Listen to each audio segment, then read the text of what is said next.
నమస్కారం. మనసు ఆరోగ్యంగా ఉంటేనే మనిషి ఆరోగ్యంగా ఉంటాడు. మనసు ఆరోగ్యంగా ఉండాలంటే గతాన్ని తక్కువగా ఆలోచించాలి, భవిష్యత్తును ఎక్కువగా ప్రేమించాలి. మనం ఎలా బతకాలి అంటే మనల్ని వదిలేసిన వారికి మనం గుర్తు వచ్చినప్పుడల్లా ఇంత మంచి బంధాన్ని ఎందుకు వదిలేశామా అని బాధపడేటట్లుగా బతకాలి. అన్ని రోజులు మనకి అనుకూలంగా ఉండవు. మనది కాని రోజు మౌనంగా ఉండాలి. మనదైన రోజు అన్నిటికీ సమాధానం దొరుకుతుంది. గుణం చూసి గౌరవించే రోజులు మన తాతల కాలంలోనే పోయాయి. ఇప్పుడంతా ధనం చూసి, ఆర్భాటం చూసి గౌరవించే రోజులే ఉన్నాయి. అసూయతో బతికేవారికి సరి అయిన నిద్ర ఉండదు. అహంకారంతో బ్రతికేవారికి సరి అయిన మిత్రులు ఉండరు. అనుమానంతో బతికేవారికి సరి అయిన జీవితమే ఉండదు. దేవుడు నీకు అన్ని కష్టాలు ఇస్తున్నది నిన్ను బాధ పెట్టడానికి కాదు. ఎంతమంది నీతో నిజాయితీగా ఉంటున్నారో నువ్వే స్వయంగా తెలుసుకోవడానికి. వేగంగా నడిపే బండి, వేగంగా వచ్చే ధనం, ఈ రెండు మనిషిని ఎప్పుడో ఒకసారి కింద పడేస్తాయి. మంచితనం మరీ ఎక్కువైతే మనవాళ్లే మనకు శత్రువులవుతారు.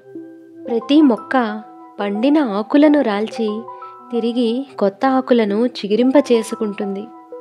మనం కూడా ఎప్పటికప్పుడు చెడ్డ అలవాట్లను వదిలిపెట్టి మంచి అలవాట్లను మొదలుపెట్టాలి.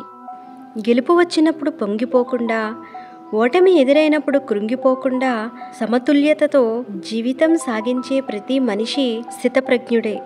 ఇలాంటి వారు ప్రతికూల పరిస్థితులు ఎదురైనా వాటిని తమకు అనుకూలంగా మార్చుకుని జీవితంలో గెలుస్తారు. ప్రతికూలతలో కూడా సానుకూలతను వెతుకుతారు. కీడులోంచి కూడా మేలును సాధిస్తారు. ఆపదలను కూడా సంపదలుగా మార్చుకోగలుగుతారు.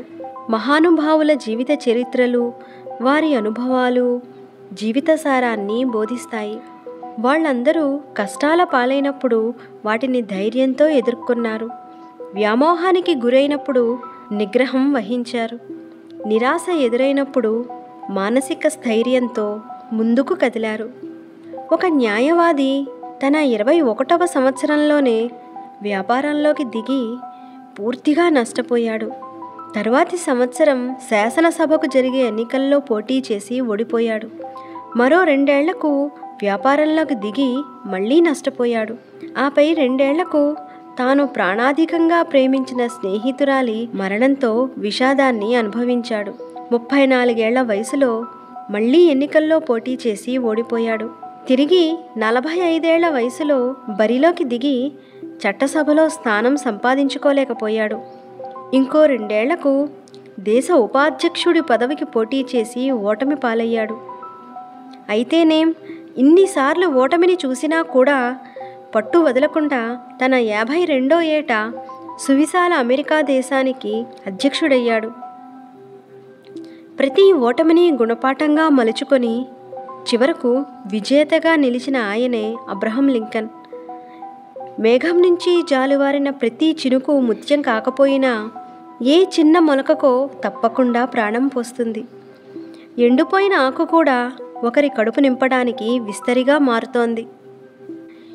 ఈ విశాల సృష్టిలో పుట్టిన ప్రతి జీవికి ఒక అర్థం, పరమార్థం ఉంటాయి. ఇది తెలుసుకున్న వారి జీవితం చరితార్థమవుతుంది. ఓటమి ఎదురైన ప్రతిసారి కృంగిపోకూడదు. ప్రయత్నం మొదలుపెట్టిన వెంటనే అందరూ విజేతలుగా నిలవలేరు. జీవితంలో విజయాన్ని సాధించాలంటే ప్రణాళిక చాలా అవసరం. ఏం చెయ్యాలి, ఎలా చెయ్యాలి, దానికోసం ఏం కావాలి, నువ్వు నీ శక్తియుక్తులని ఎలా ఉపయోగించాలి, ఇలాంటి అన్ని విషయాల పట్ల తగిన శ్రద్ధను తీసుకుంటే తప్పకుండా గెలుపు సొంతమవుతుంది. ప్రయత్నించే ప్రతివాడు ఓడిపోవాల్సిన అవసరం లేనేలేదు. ఆ దారిలో ముందుగా వెళ్ళిన వాళ్ళ అనుభవాలను జాగ్రత్తగా పరిశీలించి సరి అయిన ప్రణాళికతో అడుగు వేసినప్పుడు ఒక్కసారి కూడా ఓడిపోకుండా గెలవడం అనేది అంత కష్టమైన పనేం కాదు. లక్ష్యం తెలియకుండా చేసే ప్రయత్నమే ఓడిపోతుంది. లక్ష్యం గురించిన పూర్తి అవగాహనతో ప్రయత్నం చేస్తే తప్పకుండా గెలుస్తావు నేస్తం. నేను చెప్పిన విషయాలలో మీకు ఏది నిజమనిపించిందో నాకు కమెంట్లో చెప్పండి. మరొక మంచి అంశంతో మళ్ళీ కలుద్దాం. నమస్కారం.